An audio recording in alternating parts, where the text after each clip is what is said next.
Bamboo Wife, an East African folktale. Long ago, in a peaceful village surrounded by a magical bamboo forest, there lived a kind farmer named Omari. Though he worked hard and lived humbly, his heart felt empty. Omari longed for a companion to share his life with.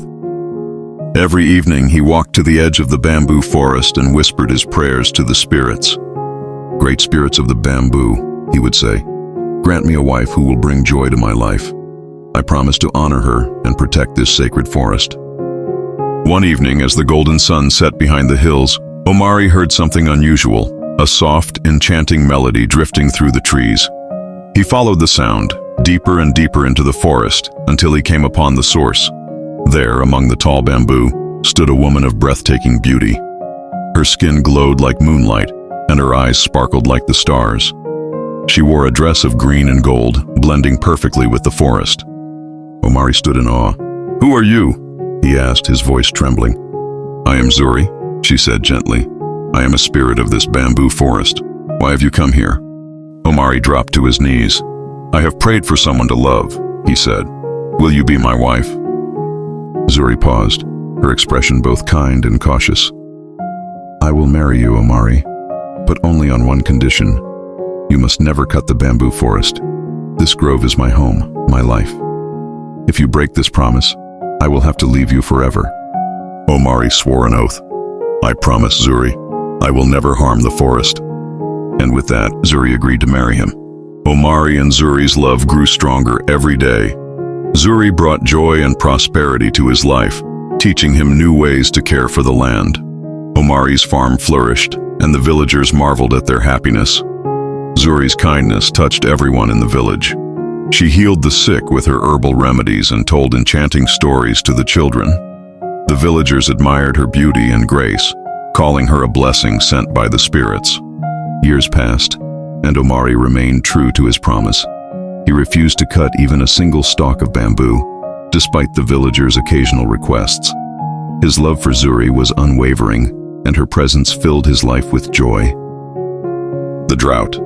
One year the rains failed to come. The rivers dried up and the crops withered under the scorching sun.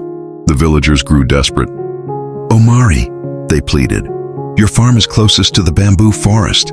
If we cut some bamboo, we can build irrigation channels to save the fields." Omari shook his head. "I cannot break my promise to Zuri. The forest must remain untouched." But as the drought dragged on, the villagers' cries grew louder. Omari began to feel the weight of their suffering. He told himself, "Perhaps Zuri will understand. It is for the good of the village." The broken promise. One morning, while Zuri was away gathering herbs, Omari entered the bamboo grove with an axe. His hands shook as he struck the first stalk. The sound echoed through the forest, heavy with sorrow. When Zuri returned and saw the broken bamboo, she dropped her basket in shock. Her eyes filled with tears. "Omari," she whispered, her voice trembling, "you have broken your promise." "Zuri, please forgive me," Omari pleaded. "The village needed water. I did it to save them." Zuri shook her head. "I told you, Omari, this forest is my home. By cutting it, you have destroyed the trust that binds us. I cannot stay." As Omari reached for her, Zuri's form began to dissolve into a shimmering mist. Her voice echoed softly, "I will always love you, but I must return to the forest." The mist swirled into the bamboo and Zuri was gone. The legacy of Zuri.